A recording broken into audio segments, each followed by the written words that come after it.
Thank you again for choosing to share your Sunday evening in practice. Sitting here listening to the sound of the raindrops. It's starting to rain steadily once again here, and we've really up at Yokoji Zen Center where I am right now. We've had a lot of we had a lot of snow. A couple of weeks ago, we had about 3 feet of snow, and that big snow that came through.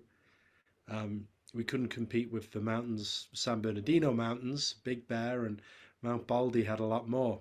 So we felt we got off quite lightly with 3 feet. And then the rain came, so these bands of rain coming through, flooded Ford at the bottom of Apple Canyon has caused us some problems and some erosion around the place. It's amazing when the environment becomes very difficult, the weather environment, everything else has to come second, like very quickly. When the weather is not cooperative, you find yourself really having to just having to deal with that. So we have maybe one more. Well, we'll see. It's the weather. Talk about not knowing. It's a beautiful expression of not knowing.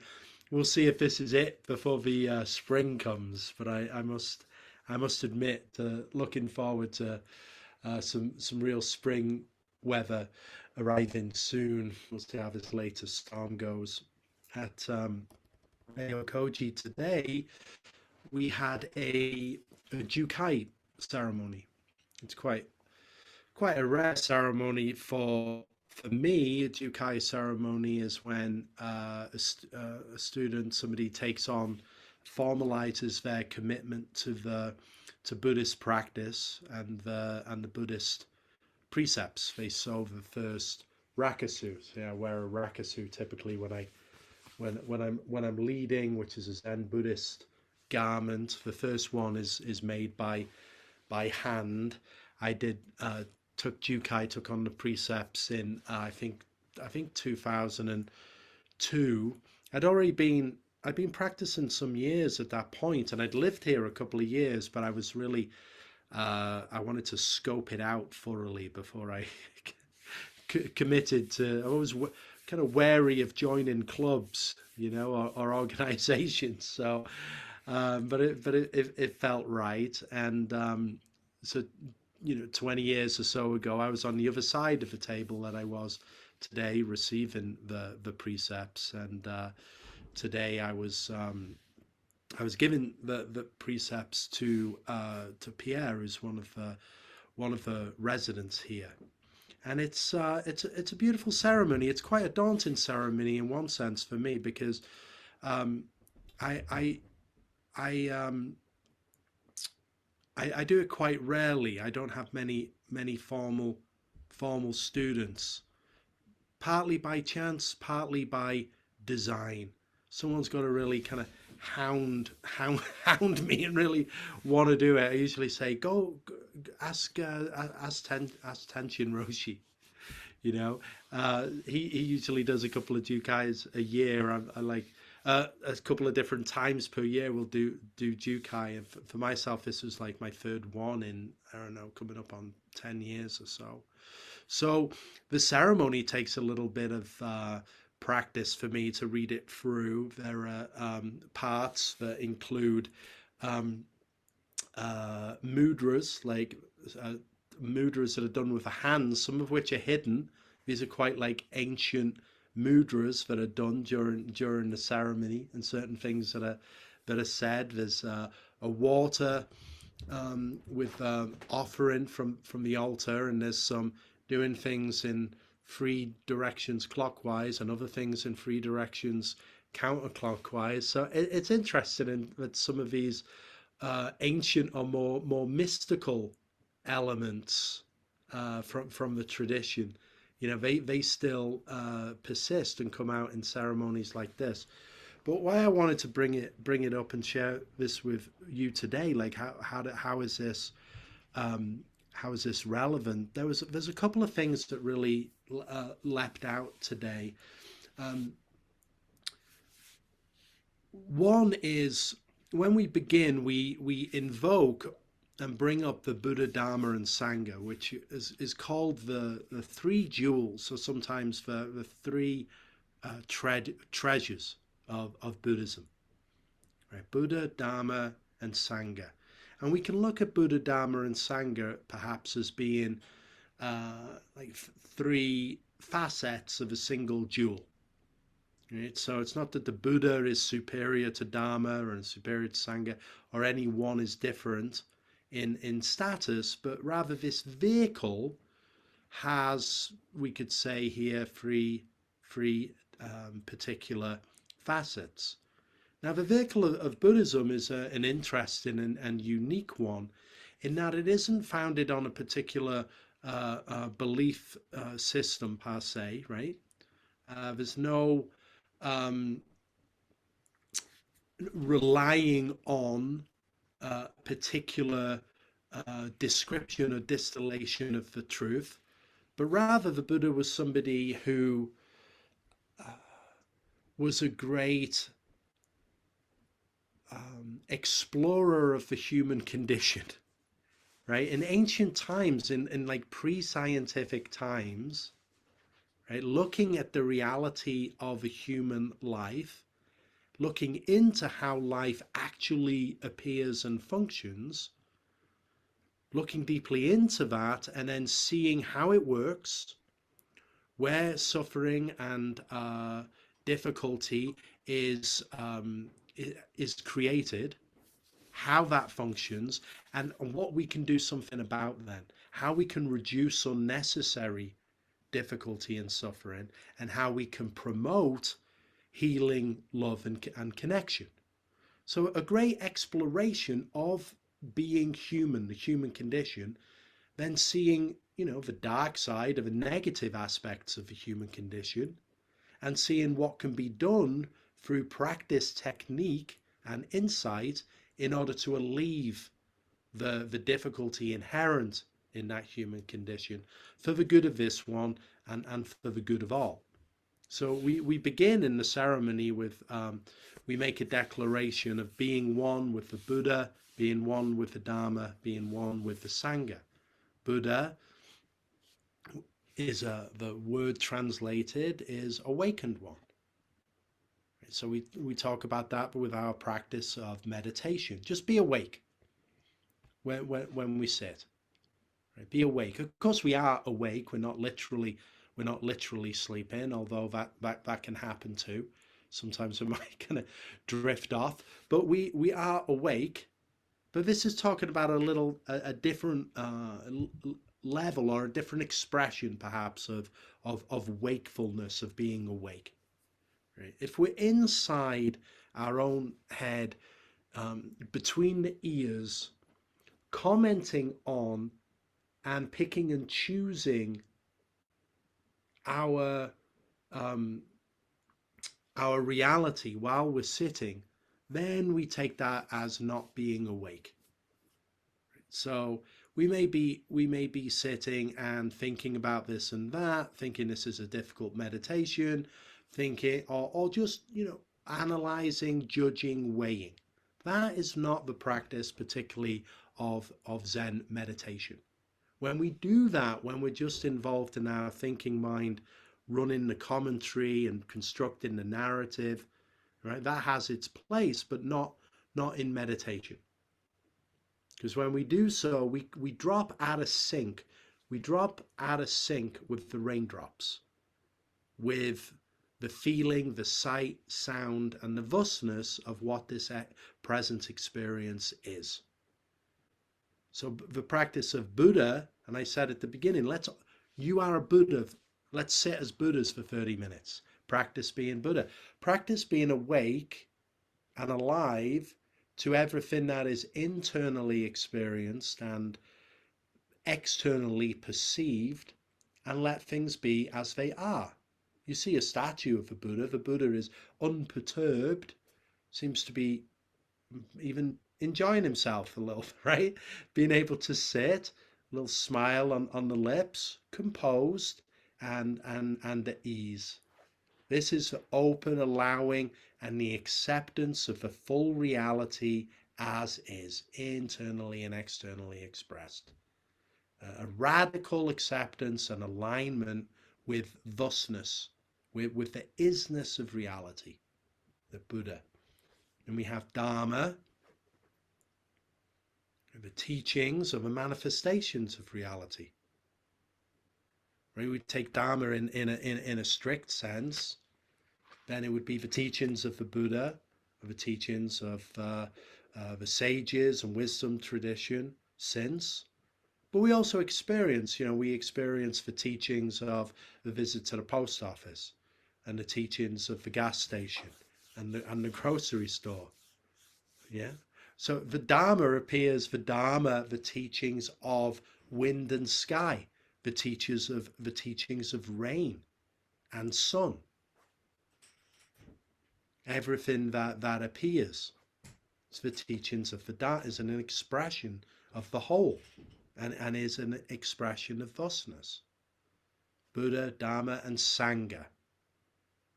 The interconnection, in a literal form, a community such as ours, a group of people who engage in the radical practice of sitting still and shutting up for a period of time for the benefit of all. Right? We have a community that does that, a sangha, but we have a broader sangha, the sangha of our family, friends, community. Perhaps we share our home with animals and plants. Everything is living together in community. And as if we're Dharma practitioners, then we wish that prosperity, we wish that community to be prosperous in spirit, right? That this community that we are be at peace. And ultimately to be free from suffering as much as that is possible. Now, once we've brought up Buddha, Dharma, and Sangha in this ceremony, I was leaping ahead a little here. The officiant says, do not follow misleading or false ways or people having dualistic understanding. And that's a line that I really remember from 20 years ago with my own commitment to taking on the precepts. I like this. Don't follow misleading or false ways. Well, you have to realize that they're misleading and false there, right? Or people having a dualistic understanding. So this is a radical approach of Buddhism here, which would be a non-dualistic understanding. That's our practice too.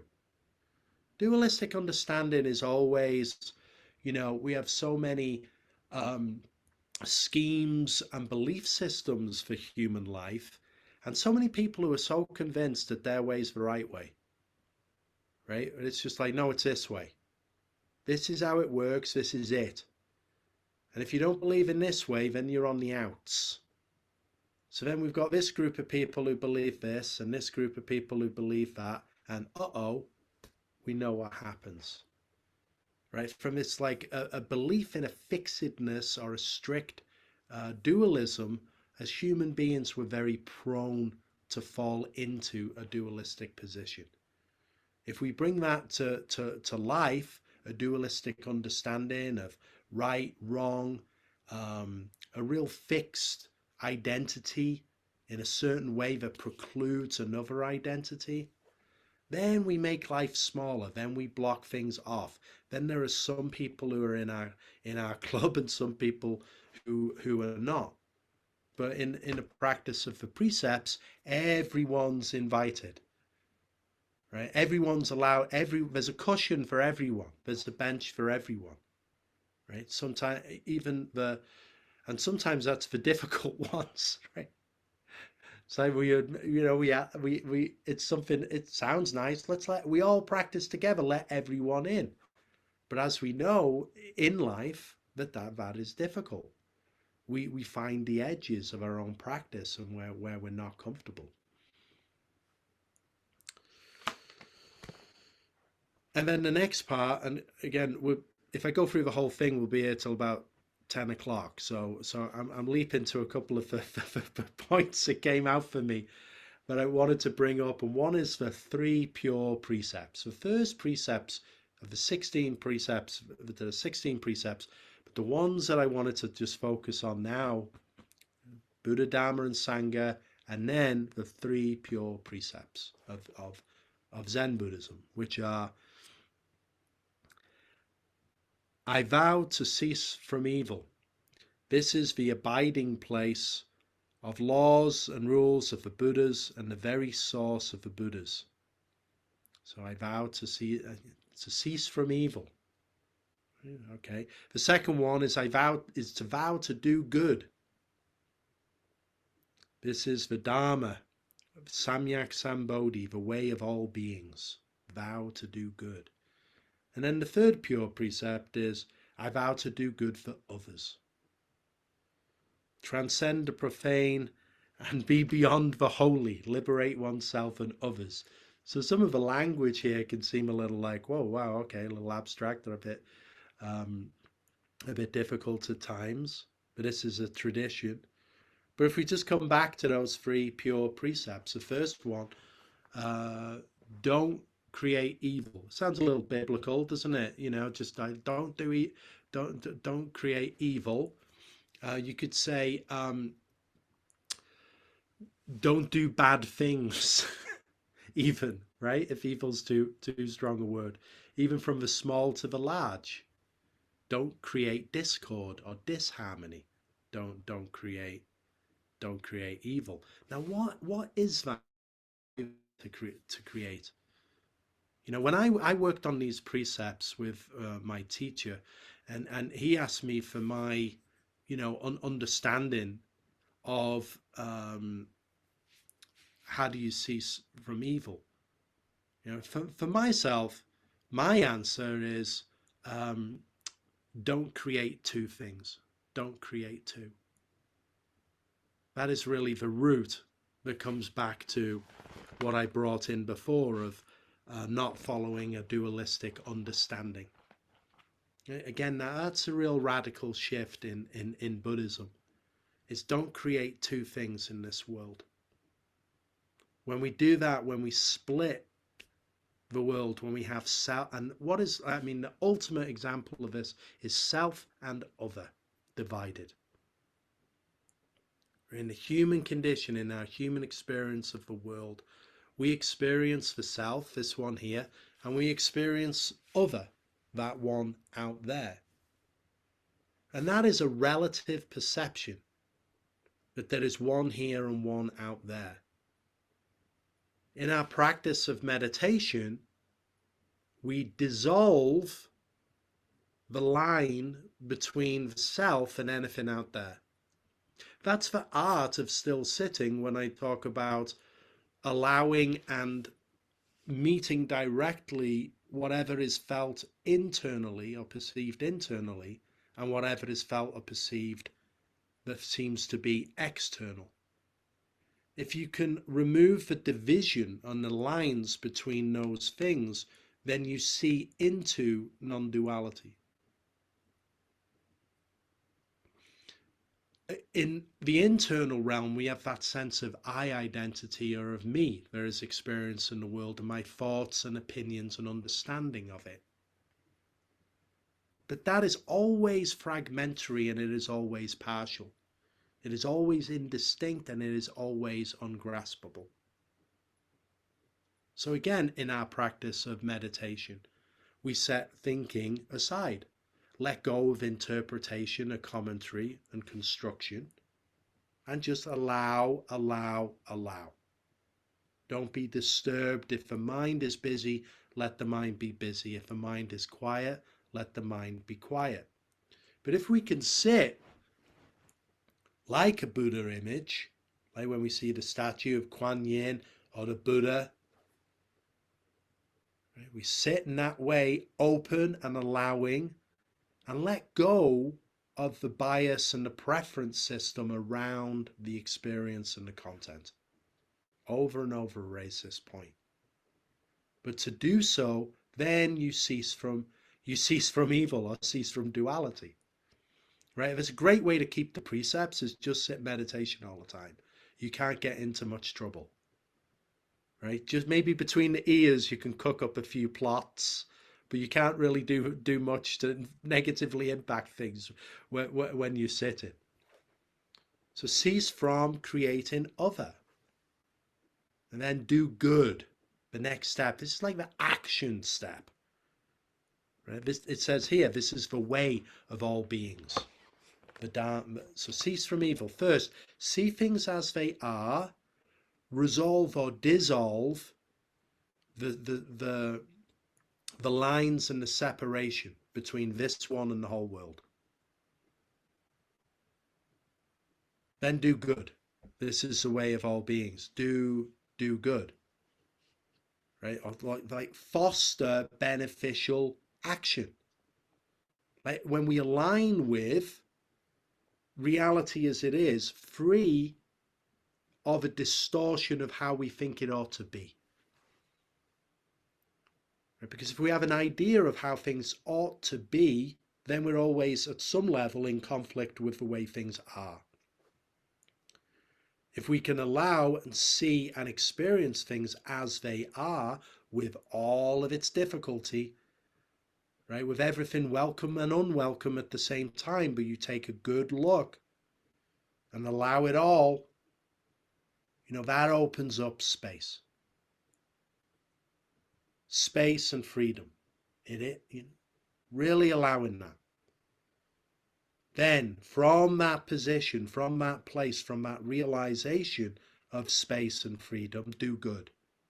What is that to do good? Now we could fill in, we could all write that down. All right, what have I got? What am I going to do to do good? Right? But doing good appears in many different ways. It's like, what is the function of now? When we're sitting zazen, we're sitting meditation. Do good, just sit. That's to do good in that place. It is to correspond and align with the reality, the Dharma of this moment. When sitting, just sit. Doing good is taken care of. But we're not always sitting, so when we get up, what's next? Maybe you went in and we got a glass of water. We do good. We do a good job. Take a clean glass, run some water in there. Don't leave the tap running. Turn it off. Take our drink. Later, we take the glass, we wash it. I'll put it in the right. So this doing good doesn't have to look like an altruistic vision, although that may be part of it too. But really it is to just directly meet and correspond with reality as it appears. However, whatever form that it appears. And so sometimes that's as simple as seeing that the recycling's full and you've got to take it out again. Or seeing that, the tray, right, you ran out of milk. Right? The nuts and bolts examples of just living in appropriate response to life as it is. But we take care of the simple and the mundane and the practical things, then we're better equipped, practiced and realized to take care of the more nuanced, abstract and complicated things. Because our basis is strong. Simple basis of meeting life as it is. And that can really telescope out. The third pure precept there is then do good for others. So do good first, practice that in our local sphere, and then broaden that sphere. Broaden, broaden, broaden, broaden. How wide is your sphere? How wide is my sphere, can we really say? Most of us, like our sphere of influence or of our doing good, may only extend so far. For many people, self. For many people, self-family. Self-family community. But sooner or later you go out and it's just like, well, not them. Not those. There's the line. Right? And as Dharma practitioners, it's like dissolve the line, keep moving. There's no line. Expand the sphere without limit until it includes the whole world. It includes everything. and all things. That was the Buddha's realization under the morning star. I, all beings, the great earth, have the wisdom and virtue of the awakened one to thusness. I, all beings, simultaneously attain the way. This way of do good for others. Again, not as like a great moral or ethical purpose that comes in from the outside, although that can have its place, but because that is the best of us, that is the heart of humanity before the affliction of the human condition of greed, anger, and ignorance, selfishness, and division distorts the originally free and clear reality. As we well know, this could be a beautiful planet and a beautiful world where everyone is fed and taken care of. And it's not. What a great shame. What a great shame. Because of this human condition, because of this division of self and other, then we're still screwing that up. But as courageous practitioners, as those who come to a practice like Buddhism, you sit down and take stock. You sit down like the Buddha did 2,500 years ago, and you look and you see things as they are and come into sync and come into alignment with this as things are.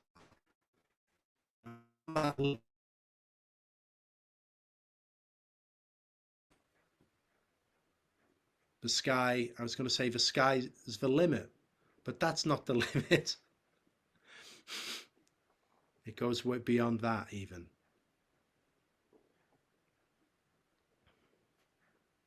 But in the practice, it's like with these precepts. When I read these precepts today, I realized like I'm taking them again. Although I was giving them to somebody else, I'm like, I'm taking these again. And there's almost like a little shudder, where I'm like it straightens the back and clears the sinuses a bit, It's like, oh no, I'm not sure I want to. It feels like a lot. you know, like the responsibility of life to live an upright life, to do our very best, because, ultimately a practice like a Buddhism, it's a practice. There's a lot of effort. It's effort. So, sorry to say, in Dharma practice, but we make real effort. We make effort alongside each other. We're in this together in a simple practice that promotes benefit for all in an authentic, really in an authentic expression of that in our lives.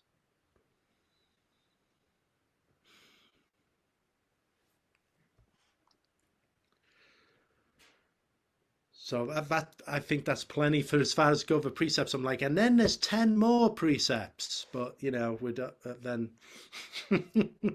I think three is enough for a lifetime or more than a lifetime. So anyway, a little different today for something to bring up perhaps, but I hope you find it interesting, and I'd like to open it up for any question or comment or anything that you would like to share from what I'm talking about here or from your own practice. Well, a pleasure and honor as always. Uh, thanks for having me and all that. I appreciate I appreciate it. I really do. All this time, we sit and practice together, and yeah, it's a wonderful thing for which I'm grateful. I'm grateful for you, for your practice, for the sangha. Uh, let's keep going forward together. I hope you have a wonderful evening and a good night's sleep tonight too.